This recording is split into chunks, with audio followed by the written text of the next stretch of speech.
লাশটাকে সামনে রাইখা জানাজার নামাজে আপনি দোয়া পড়বেন, আপনি সন্তানটা এত বড় হতভাগা সন্তান, নিজের বাবার জানাজায় দাঁড়ায়া নিজের বাবার জন্য দোয়া করার মতো যোগ্যতা আমি সন্তানের ভিতরে তৈরি হয় নাই। ওই বাবার চাইতে কপাল পোড়া বাবা দুনিয়া তার একটাও নাই। কথাটা ঠিক না বেটি?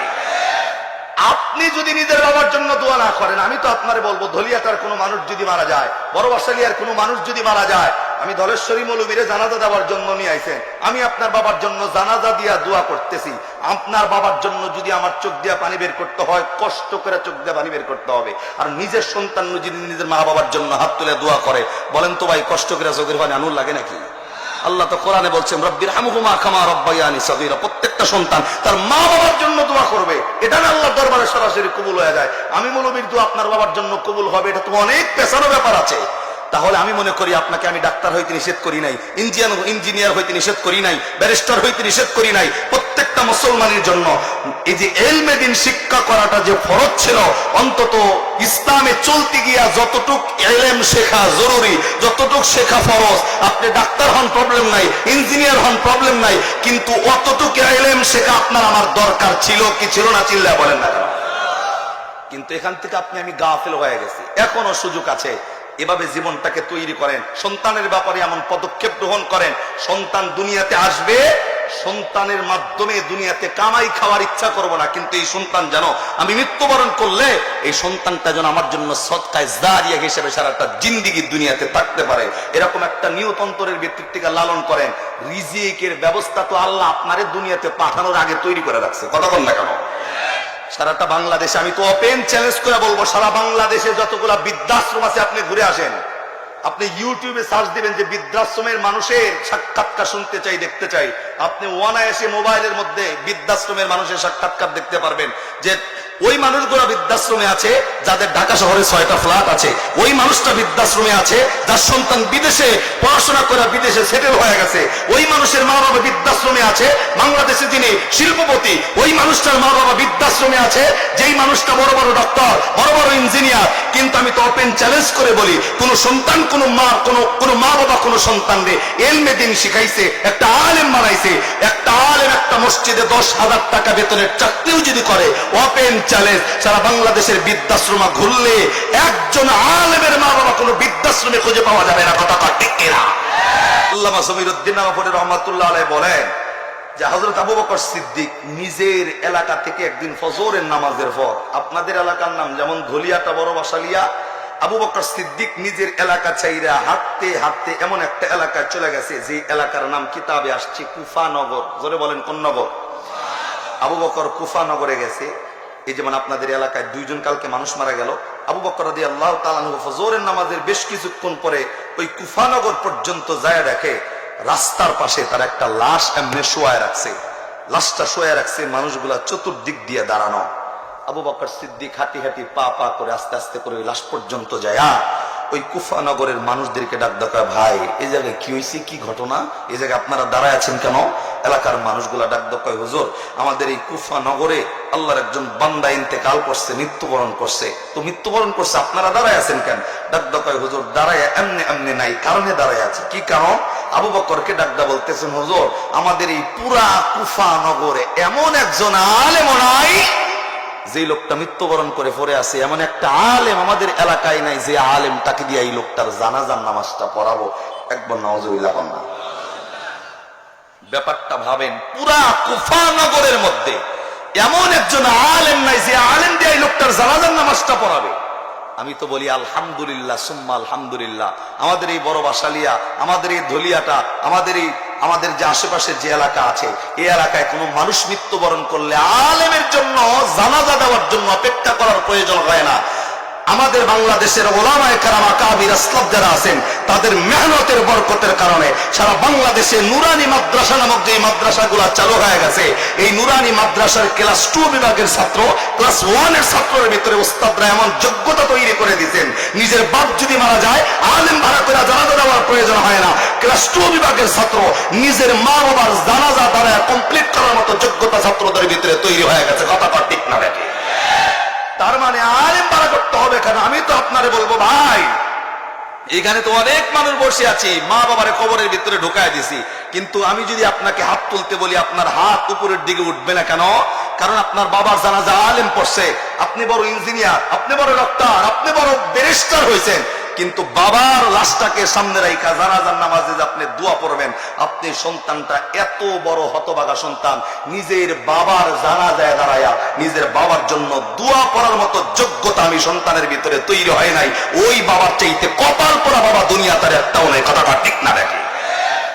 আপনি যদি নিজের বাবার জন্য দোয়া না করেন, আমি তো আপনারে বলবো ধলিয়াটার কোনো মানুষ যদি মারা যায়, বড় বাসালিয়ার কোনো মানুষ যদি মারা যায়, আমি ধলেশ্বরী মৌলবীরে জানাজা দেওয়ার জন্য নিয়ে আইছেন, আমি আপনার বাবার জন্য জানাজা দিয়া দোয়া করতেছি, আপনার বাবার জন্য যদি আমার চোখ দিয়া পানি বের করতে হয়, কষ্ট করে চোখ দিয়া পানি বের করতে হবে। আর নিজের সন্তান যদি নিজের মা বাবার জন্য হাত তুলে দোয়া করে, বলেন তো ভাই কষ্ট করে চোখের পানি আনুর লাগে নাকি? আল্লাহ তো কোরআনে বলছেন রব্বিরহামহুমা কামা রাব্বায়ানি সগীরা, প্রত্যেকটা সন্তান তার মা বাবার জন্য দোয়া করবে, এটা না আল্লাহর দরবারে সরাসরি কবুল হয়ে যায়। আমি মৌলবীর দোয়া আপনার বাবার জন্য কবুল হবে, এটা তো অনেক পেছানো ব্যাপার আছে।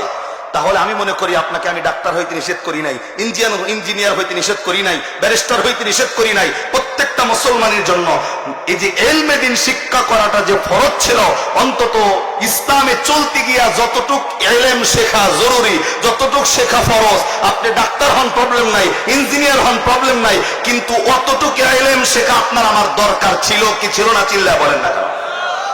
কিন্তু এখান থেকে আপনি আমি গাফেল হয়ে গেছি। এখনো সুযোগ আছে, এভাবে জীবনটাকে তৈরি করেন, সন্তানের ব্যাপারে এমন পদক্ষেপ গ্রহণ করেন, সন্তান দুনিয়াতে আসবে, সন্তানের মাধ্যমে দুনিয়াতে কামাই খাওয়ার ইচ্ছা করব না, কিন্তু এই সন্তান যেন আমি মৃত্যুবরণ করলে এই সন্তানটা যেন আমার জন্য সদকায়ে জারিয়া হিসেবে সারাটা জিন্দেগি দুনিয়াতে থাকতে পারে, এরকম একটা নিয়ত অন্তরের ভিতর থেকে লালন করেন।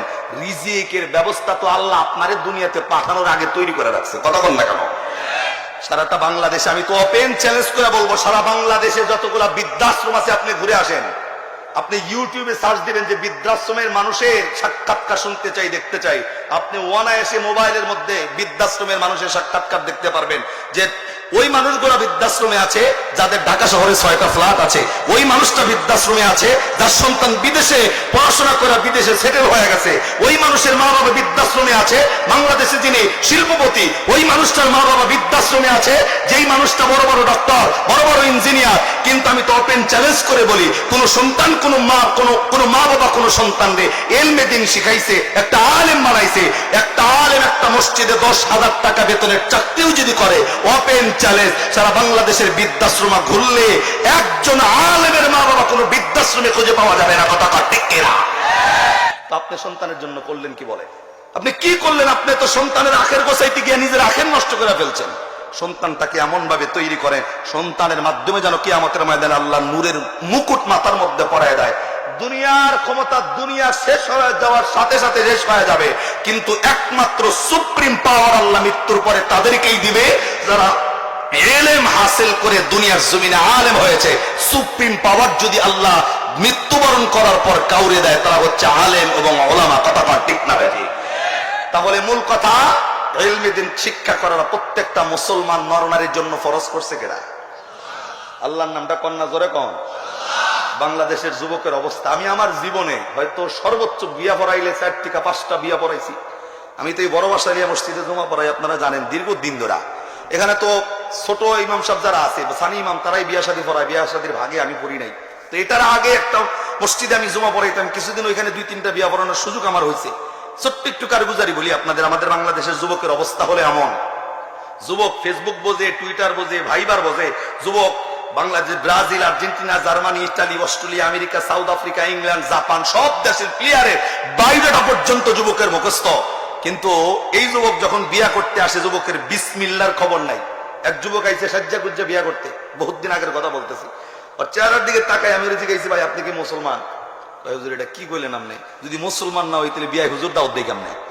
মানে কথা তো বড় চোট আছে। পরে বলছি যে ভাই নামাজ কালাম পড়েননি? হুজুর নামাজ না পড়লে আবার মুসলমান থাকুন যায় না। ভাবলাম যে বাপরে বাপ, তেল তো আমার উপর দিয়ে উঠছে। হ্যাঁ, পরে ধরছে, পরে ধরি একটু, যখন বিয়া শাদী মানে কবুলটা একদম স্টার্ট, কারণ কবুল না খাওয়াইলে তো আর বিয়ে হইতেছে না, কথা ঠিক না? কবুল খাওয়ানোর আগে বলছি যে ভাই দুটা প্রশ্ন করি, হুজুর করেন। আমি কইছি ভাই নামাজ কালামের কথাও জিগাই মোনা, আপনি কোরআন শরীফ পড়তে জানেন না, না জানেন এটাও জিগামো না, খালি আমি আপনার এতটুক জিগাইতে চাই, আপনি কি কালেমা জানেন? হুজুর এটা আবার কি কইলেন, কালেমা না জানলে আবার মুসলমান হইছি? আপনি কথা কইলে তাহলে আমি কি কমু? আল্লাহু আকবার কন্যা আবার হুজুর কালেমা না জানলে আবার মুসলমান হইছি নি? পরে বললাম যে বাপরে বাপ। পরে কইছি যে ভাই খালি বিয়া পড়ানোর আগে আপনি খালি একবার আমার কালেমাটা শোনা। যখনই কইছে কালেমা শোনা, যেই বেটা বিয়া করতে যায় হেল্লকে কিছু বরযাত্রী যায়, বন্ধু বান্ধব যায়, আমাদের ওই দিকের ভাষায় তাদেরকে কোলদারা বলে। কথা ঠিক আছে নি? বাংলাদেশের সব জায়গায় আবার কোলদারা সেরে না, এক এক জায়গার এক এক ভাব। কথা ঠিক না? যেমন বগুড়ার ওই দিকে আমাদের বাংলাদেশে যে মুরগির নিচে ডিম দেয়, এই মুরগির নাম হইলো কুইসা মুরগি। কথা ঠিক আছে? আমি তো টাঙ্গাইলের মানুষ, আপনারা তো হ্যাঁ না কইলে বুঝুন কেন না? কথা ঠিক নেই? আমাদের এলাকায় মুরগির নিচে ডিম দিলে এটার নাম হইলো কুইসা। আর বগুড়া গেছি এটা কুইসা চেনে না। আমি বললাম যে ভাই যে মুরগির নিচে ডিম দেয় মুরগির নাম কি? হুজুর ওটা তো বাইতা মুরগি, বাইতা। পরে বললাম যে বাপরে বাপ, ঠিক আছে বাইতাই মাইনা নিলাম। গেছি গোপালগঞ্জ, এরা বাইতাও চেনে না কুইসাও চেনে না, অনুপায় কি? আমি বললাম যে ভাই যে মুরগির নিচে ডিম দিয়া বাচ্চা তোলে এটার নাম কি? হুজুর ওটার নাম তো ওমা মুরগি। ওমা? এরকম ওমা কি?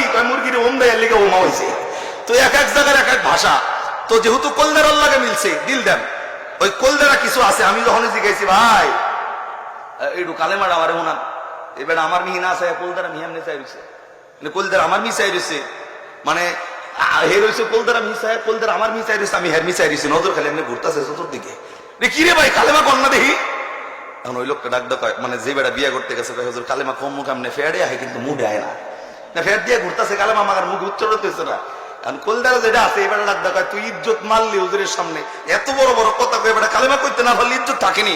কারণ ও ঘরে কিনা তাও মনে হয় কে জানে, কারণ ওর লোকে যারা গেছে হেরাও তুই একই কায়দা। আরে কথা বল না কেন হুজুর? আমার একটু আগে একটু আমাদের আজকে সভাপতি হুজুর কিন্তু ইয়া আইয়ুহাল্লাযীনা আমানুত্তাকুল্লাহ ওয়া কুনু মাআস সাদিকিন, ওই মানুষ তো ওই মানুষের সাথে থাকে যার মন যেমন ওই মানুষটা ঘরে ওই মানুষের লগে। কথা বল ঠিক না?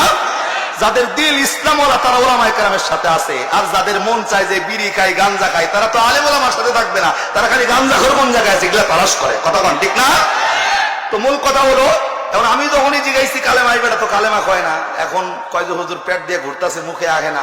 এখন ওই কলদারা ডাক দকায় তুই ইজ্জতটা খাইলি। কইলাম যে ভাই এ তো কালেমাই জানে না, হের বিয়া পড়াবো কেমনে? পরে ওই কলদারা বাঁচাবার জন্য হেরে ডাক দকায় বেড়া তুই কি ফকিরের দোয়াটাও পারস না? নজবিল্লাহ কন না। এখন ফকিরের দোয়া আপনারাও হয়তো বুঝতেছেন না, আমিও বুঝি নাই। আজ থেকে 10-15 বছর আগের ইতিহাস। আগের দিনের ফকির যদি কোনো বাড়িতে ভিক্ষা করতে আইতো, সালাম একটা দিয়া ভিক্ষা চাইছে, লা ইলাহা ইল্লাল্লাহ মুহাম্মাদুর রাসূলুল্লাহ, মাগো কিছু ভিক্ষা দিয়ে। কথা কয় না? এমনকি এখনকার ফকির তার ওইভাবে টাকা চায় না, এরা এমন ভাবে টাকা চায় মানে 50,000 টাকা অগ্রিম কর্জ দিয়ে দিছে আগে। কথা কন ঠিক নেই? তো যখন আমার এক কইছে যে হুজুর ও ডাক ডাকা বেটা ফকিরের দোয়াটাও পারো না, কই ফকিরের দোয়াটাও পারি, কই ওইটাই তো কালেমা উনায় দে হুজুর রে। তখন ওই বেটার ফকিরের দোয়ার কথা মনে হয় আমার কয় হুজুর লা ইলাহা ইল্লাল্লাহ মুহাম্মাদুর রাসূলুল্লাহ। পরে আমি ওরে কইলাম বেটা তোর যদি ফকিরের দোয়া মনে হয় কালেমা মনে হয়, তোর বিয়া কইরাই কি আর না কইরাই কি? আরে কথা বল না কেন? তো বিসমিল্লাহ জানে না, আমার ফোলা বলবো কেমনে? কথা কয় না ভাই। অবস্থান পরিবর্তন যতদিন পর্যন্ত না ঘটাবেন ততদিন পর্যন্ত দুনিয়াতে ভালো কিছুর আশা করা যায়। আইসি তো মাত্র কয়েকদিনের লিগা, এই কয়েকটা দিন আল্লাহ আপনারে আমারে পাঠাইছে পরীক্ষা করার জন্য, এলেম শেখার জন্য, পরবর্তী জিন্দেগি সাজানোর জন্য। আপনি তো দুনিয়াতে আইসা নেইমার আর মেসি ছাড়া আর কিচ্ছু চিনলেন না, আপনি তো এক লাইন কোরআনও পড়তে জানেন না, আপনি মাস্টার ডিগ্রি কমপ্লিট করে বই রয়েছেন। ওই মাস্টার ডিগ্রি মরার পরে কে দাম দিব আপনারে? আরে কথা বল না কেন? মাস্টার ডিগ্রি করেন প্রবলেম নাই, আমি তো অনার্স কমপ্লিট করছি, মাস্টার ডাবল করছি, কিন্তু আমার ভিতরে আল্লাহর কোরআন আছে, আমি তো মালিকের কাছে প্রাউড ফিল করি। আল্লাহর কোরআনের জন্য আল্লাহ আমার আগে কবুল করছে। আরে কথা বল না কেন? তাহলে বলেন ইলমে দ্বীন শিক্ষা করার দরকার আসেনি? জোরে বলেন আছে না নাই? আবু বকর সিদ্দিকরে ডাক দকায় হুজুর পুরা এলাকার মধ্যে একটা আলেম নাই যে আলেম দিয়ে লোকটার জানাজা পড়াবো। আবু বকর ডাক দকায় বেটা আলেম যদি না থাকে টেনশনের কারণ নাই। আমি আবু বকর যেহেতু হাজির হয়ে গেছি, আমি তোমাদেরকে ওয়াদা দিয়া জানাই দিলাম, আমি প্রমিস করতেছি এই লোকটা যদি মুসলমান হয় আমি নিজে এই লোকটার জানাজা পড়বো, আমি নিজে এই লোকটাকে কবরের মধ্যে নামাবো। এবার একবার সুবহানাল্লাহ লইব। শুধু এতটুক বোঝেন যেই লোকটার জানাজা পড়ার মতো আলেম খুঁজে পাওয়া যায় না, অথচ এই মুহূর্তে এমন একটা আলেম তার জানাজা পড়ার দায়িত্ব নিছে যে আমার নবীর পরে তার চাইতে বড় আলেম আর পৃথিবীর জমিনে একটাও। তার মানে এই বান্দার জন্য যে আবু বকর নিযুক্ত হয়েছে এমনি এমনি নয়। আমি সূরা জুমার 24 পারা 3 পৃষ্ঠা 9 নম্বর লাইনের 53 নম্বর আয়াতের যে একটা মেসেজ আপনাদেরকে বলছি, অবশ্যই এই আয়াতের মেসেজ ভিতরে থাকার কারণে ওই বান্দারে কবুল করছে কে? আরো জোরে বলেন। আমার ভাইরা, আমার বন্ধুগণ, হযরত আবু বকর রাদিয়াল্লাহু তাআলা আনহু আস্তে করে কুফা নগরীর মানুষদেরকে ডাকতে বললেন, মানুষ রে, এই লোকটার জানাজার জন্য টেনশনের কারণ নাই। এই লোকটাকে জানাজা দেওয়ার জন্য আর আলেম খোঁজা লাগবে না। আমি আবু বকর যেহেতু হাজির হইয়া গেছি, আমি নিজে এই লোকটার জানাজার নামাজ পড়ব, আমি নিজে এই লোকটাকে কবরের মধ্যে নামাবো। রে বন্ধু, আবু বকরের কথা শুই না মানুষগুলা আস্তে করে ডাকতো, কয় হুজুর আপনি যদি জানাজার নামাজ পড়েন আমাদের তো কোনো অসুবিধা নাই। আবু বকর ডাকতো, কয় লোকটা জানাজার জন্য মাঠ তৈরি করে দাও। এর বন্ধু, লোকটাকে সুন্দর করে জানাজার জন্য মাঠ তৈরি করা হলো। আপনাদের এই এলাকায় গতকালকে যে মানুষটা মৃত্যুবরণ করছে, আমি শুনছি এই মাঠের মধ্যে তার জানাজা হয়েছে। এই মাঠের মধ্যেই আনাচে কানাচে মানুষগুলা পরিপূর্ণ হয়ে গেছে। এর বন্ধু, দুনিয়াতে ভালো আমল, ভালো জিন্দেগি কোন মানুষ গঠন করলে শেষ বেলায় ওই বান্দার জন্য রহমত নাজিল করে কে? আমার ভাইরা, আবু বকর সিদ্দিক রাদিয়াল্লাহু তাআলা আনহু, এরা বন্ধু ওই লোকটা কি জানাজার নামাজের জন্য যখন রেডি করতে বলছে, মানুষগুলা তার লাশটাকে সুন্দর করে জানাজার জায়গায় দাঁড় করায় দিয়েছেন। আস্তে করে আবু বকর হাঁটি ঘাটি পা পা কইরা ইমাম যে জায়গায় দাঁড়াইয়া যায়, আবু বকর সিদ্দিক ইমামের জায়গায় দাঁড়াইয়া আপনার আমার নবীর সুন্নাত অনুযায়ী আবু বকর এই লোকটার জানাজার নামাজটা কমপ্লিট করে দিছে। এর বন্ধু, লোকটার জানাজার নামাজ যখন কমপ্লিট হয়ে গেল, আবু বকর ডাক দকায় লোকটাকে আস্তে আস্তে করে কবরস্থানের দিকে নিয়ে যাও। এর বন্ধু, মানুষগুলা ধরে ধরে যখন কবরস্থানের দিকে নিয়ে যাচ্ছিল, আবু বকর পিছনে পিছনে যাইয়া এই কবরের পাশে আস্তে করে দাঁড়াইয়া, রে বন্ধু, আবু বকর নিজে এই জোরাব নামক ব্যক্তির লাশটাকে ধরে ধরে কবরের মধ্যে যখন নামায় দিছি, রে বন্ধু, লোকটার লাশ কবরে শোয়ানোর পর আল্লাহর নবীর সুন্নাত তরিকা অনুযায়ী এই লোকটার মাটি দেওয়া যখন কমপ্লিট হয়ে গেছেন, এরা বন্ধু মাটি দেওয়া শেষ হওয়ার পরে মানুষগুলা আস্তে আস্তে করে যখন বাড়ির দিকে রওনা দিবে, আবু বকর নিজেও বাড়ির দিকে যাওয়ার যখন ইচ্ছা পোষণ করছে, কুফানগরের মানুষগুলাও যখন বাড়ির দিকে রওনা দিবে, আবু বকর আস্তে করে তাকাইয়া দেখেন একেবারে একজন বৃদ্ধ মহিলা মানুষ লাঠিতে ভর করে করে এই কবরস্থানের পাশে এসে দাঁড়ায় গেল। আরে বন্ধু, আবু বকর কোনো কথা জিগায় নাই। আবু বকর বাড়ির দিকে রওনা দিবে, মুখটা বাড়ির দিকে ঘুরাইছে, রাস্তার দিকে ঘুরাইছে। আবু বকর এক পা সামনে দিকে অগ্রসর হবে, তার আগে পিছন থেকে বৃদ্ধ মহিলাটা দুটি চোখের পানি ঝর্ণার মতো ছেড়ে দিয়া, আরে বন্ধু, আবু বকর কি ডাক দিয়া বললেন, আবু বকর, আমি আপনার কাছে একটা অনুমতির জন্য হাজির হইছি। আরে বন্ধু, আবু বকর আস্তে করে পিছনের দিকে তাকাইয়া বৃদ্ধ মহিলাটারে ডাক দাও, মাগো, কিসের অনুমতির জন্য আপনি হাজির হয়েছেন বলেন না? বৃদ্ধ মহিলাটা চোখের পানি ছাইরা আস্তে করে ডাক দকায়, হুজুর, যেই মানুষটার জানাজার নামাজ আপনি পড়াইছেন, যেই মানুষটারে আপনি কবরের মধ্যে নামাইছেন, এই মানুষটা আমার দুঃসম্পর্কের কোনো আত্মীয় নয়, এই মানুষটা আমার প্রতিবেশী নয়, এই মানুষটা তো হইল আমার একমাত্র কলিজার টুকরা সন্তান। আবু বকর ডাক দকায়, মাগো, তোমার সন্তান হইলে কি হইব? তোমার সন্তানের জানাজা আমি নবীর সুন্নত তরিকায় দিছি, তোমার সন্তানের দাফন আমি আমার নবীর সুন্নত তরিকায় দিছি। রে মাগো, কিসের অনুমতির জন্য তুমি হাজির হইছো বলো না? বৃদ্ধ মহিলা চোখের পানিটা ছাইরা দিয়া আস্তে করে আবু বকরকে ডাক ডাকায়া, পয়গম্বরের সাহাবী, আমার একমাত্র কলিজার টুকরা সন্তান, সন্তান দুনিয়া থেকে মৃত্যুবরণ করছে, আমি বুঝি নাই হুজুর। আমার এই সন্তানটা আমি দরদের মাটারে এতটাই মহব্বত করছি, আমি দরদের মাটারে এতটাই ভালোবাসছি, এতটাই যত্ন আমি দরদের মারে করছি। আমি তো ভাবছি আমি মা বৃদ্ধ হয়ে গেছি, আমার সন্তান তো তাগড়া যুবক। আমি কোনোদিন কল্পনা করি নাই আমি দরদের মায়ের আগে আমার কলিজার টুকরা সন্তান বিদায় নিয়ে চলে যাবে। দলিয়াটার বাবাজি, যুবক বন্ধু, আমি আপনাদেরকে বলবো, যুবক যারা শরীরের রক্ত যাদের গরম, তাদের অন্তরের ভিতরে থিওরি হলো এমন, আমার দাদা এখনো মরে নাই, আমি যুবক কেমনে মরবো? আমার চাচা মরে নাই, আমি কেমনে মরবো? আমার বাবা জীবিত, আমার মৃত্যুর সিরিয়াল অনেক পরে, আমার বড় ভাই এখনো মরে নাই, আমি কেমনে মৃত্যুবরণ করবো?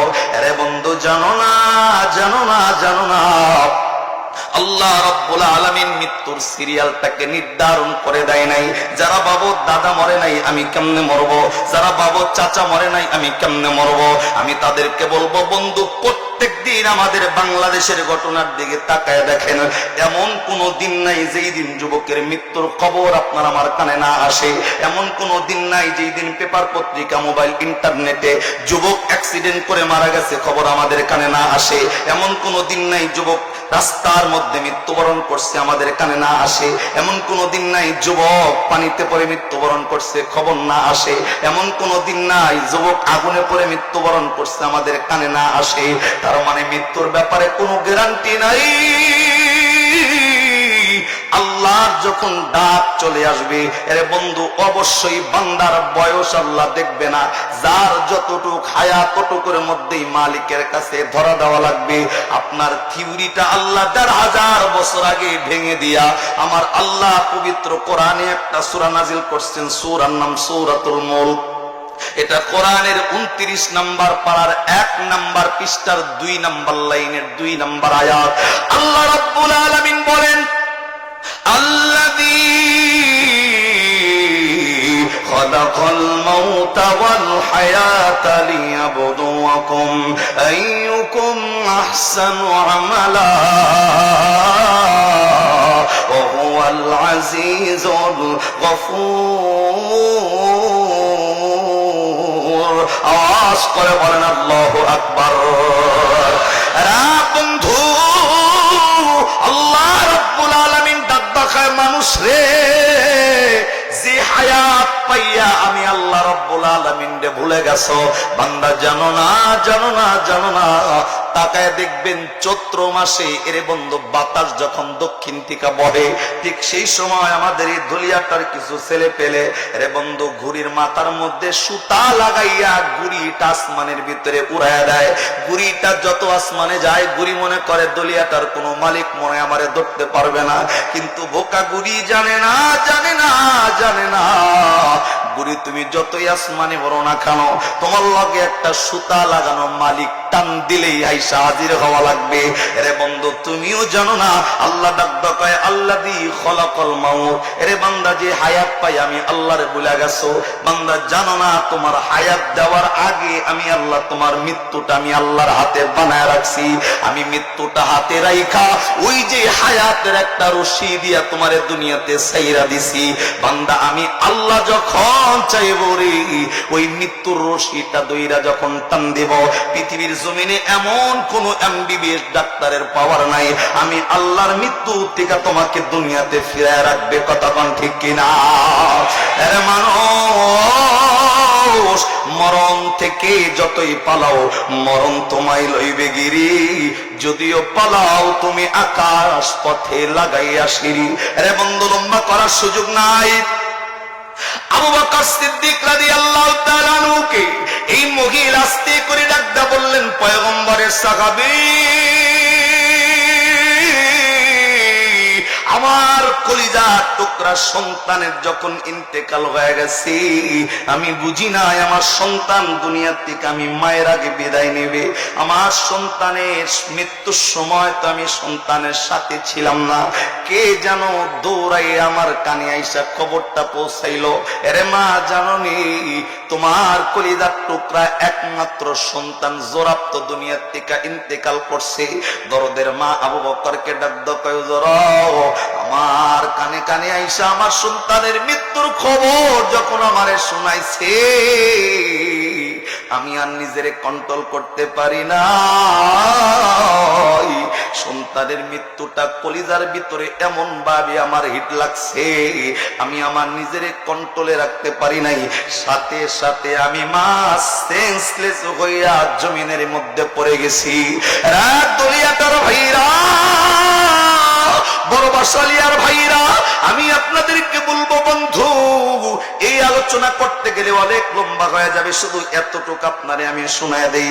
এই জায়গায় এমন সন্তান আছেন যে সন্তানটা এর বন্ধু পারিবারিক সমস্যার কারণে সামথিং শয়তানের দোকায় পরে ওয়াসওয়াসায় দরদের মা বাবার লাগে ওই যে কথা বন্ধ করে দিয়েছেন, ঝগড়া করছেন, এমন সন্তান এই মাহফিলেও পাওয়া যাইতে পারে। নিজের কলিজার টুকরা মায়ের লগে গত একটা বছর হয়ে গেছে, মার লগে পর্যন্ত কথা কয় না, এমন মানুষ আমাদের এই এলাকার মধ্যে আছে না নাই? করছে আমি তো সেন্সলেস অবস্থায় ছিলাম, ঠিক সেই সময় কে যেন আমার কানে আইসা সন্তানের মৃত্যুর খবর দেওয়ার লগে লগে ওই অবস্থায় দুনিয়াতে পড়া ছিলাম। এর মধ্যে আমার সেন্স আসে নাই দেখা এলাকার মানুষগুলো আপনার আমার সন্তানের লাশ নিয়ে অপেক্ষা করছে। এ পয়গম্বরের সাহাবী, আপনার মাধ্যমে সন্তানের জানাজা দিছে, আপনার মাধ্যমে সন্তানের দাফন হইছে। আমার জ্ঞান চলে আসার পর আমি শুনছি আমার সন্তানকে কবরস্থানে নিয়ে আসা হইছে।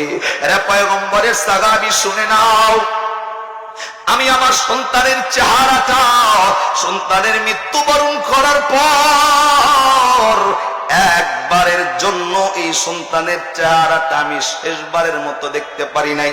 আপনার কাছে যেই অনুমতিটা চাইব হুজুর, একটু অনুমতি আমারে দিবেননি, আমি আমার এই নিজের সন্তানের এর বন্ধু কবরের মাটি গুলা সরাইয়া সরাইয়া হলেও একবারের মতো আমি আমার সন্তানের চেহারাটা এক নজর দেখতে চাই। জবান বন্ধ নয়, আর একবার কন্যা সুবহানাল্লাহ, আর একবার আওয়াজ করে বলেন সুবহানাল্লাহ।